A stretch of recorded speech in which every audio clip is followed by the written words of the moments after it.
mani mana shunaqa bujolli kuzatgani uchun ham blogimni yana ham foydali, sizlar uchun manfaatli bo'lishiga harakat qilaman. Umid chizib bersin. Oilangizga tinchlik, xotirjamlik tilayman.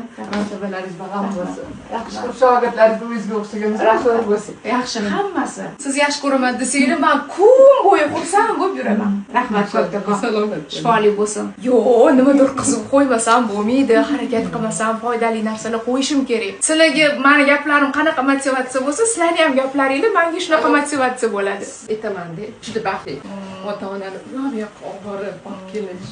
Haqiqatda kecha onamlarga shu borganimga xursand bo'lyapti deb o'ylayapsiz. Men sizga olib berganimga xursandman deyapman-da. Sizga shunaqa olib bera olayotganim uchun men xursandman, настроением. Onamlarning adamlarga ko'rsatib, bu vashi boshqa narsa-da. Birinchidan shunaqa darajaga yetkazib qo'yganiga shukr Xudoyim. Yaxshilikni ko'rishing. Rahmat. Yaxshilikni ko'rishing. Seminarlar, zavtraklar qilsam kelinglar.